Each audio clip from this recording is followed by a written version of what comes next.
What is up, YouTube? This is T.1 coming at you with another video, and today I'm going to talk to you about Indiana Jones and the Last Crusade. I know I'm sounding like a broken record at this point, but I really consider Raiders of the Lost Ark to be the greatest movie of all time.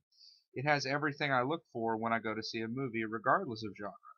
But Temple of Doom, despite having its moments, left me cold for the most part. So, immediately my expectations for The Last Crusade were greatly lowered. But even after revisiting it, The Last Crusade is the sequel I wanted. It expands on Raiders of the Lost Ark in ways any continuation should. It's kind of hard to find a biggest positive here because pretty much everything in this movie works great, but the story here is absolutely perfect. It may not be written by Kasdan, who is behind Raiders, but Jeffrey Brome clearly has more of an understanding as to why that film clicked with audiences than the duo that wrote Temple of Doom. Getting back to the story, not only is this film tightly written, but it's emotional. The relationship between Indy and his dad is actually really investing. Who can forget the scene when Henry Jones Sr. calls his son Indiana for the first time? It's really strong stuff. It does something I really didn't expect it to do also, and that's it delves into these characters much more than either of the previous films. They're actually pretty complex, and the cast here beats the shit out of Temple of Doom. Harrison Ford especially gives his career-high performance, in my opinion. There's a scene where he confronts Elsa and loses his cool, and that might be his finest moment in this movie. I love that scene. I'm going to link it in the description below. I also loved how they defied convention with the character of Elsa.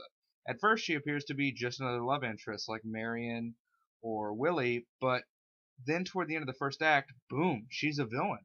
There's a conflicted nature to this character that both the script and the actress did really well.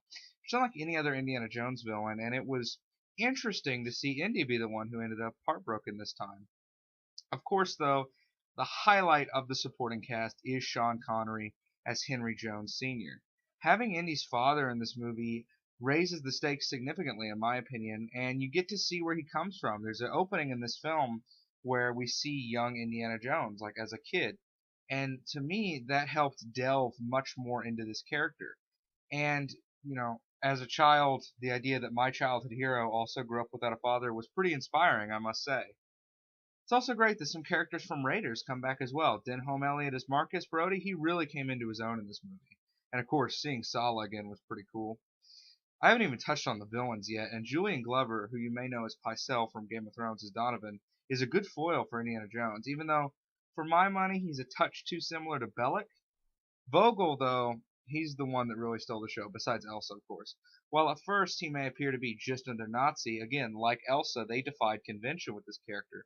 They gave him brawn and brains, making him a formidable challenge for the main characters, even Indiana Jones.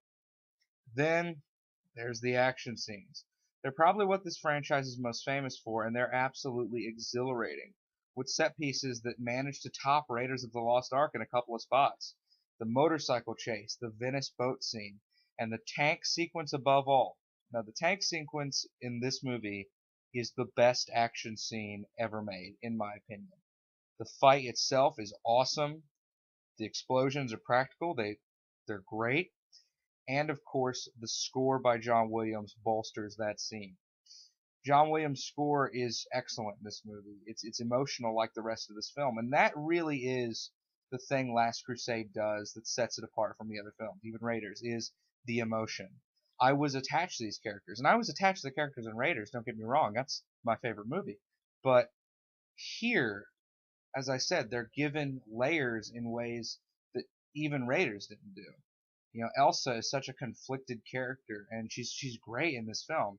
Donovan, Vogel, the returning characters, Henry Jones Sr., all great characters, and the dialogue given to them as well. It's on the same level as Raiders, with the comedy, unlike Temple of Doom, almost always hitting home. I think I could speak for most people when I say the sequel to your favorite movie always has a lot to live up to, but The Last Crusade comes pretty close. It goes with Raiders a little like Bioshock Infinite does with the original Bioshock. They're wound so tightly together. So all in all, The Last Crusade is an emotional, action-packed, absolute masterpiece that I could watch a million times and never get tired of.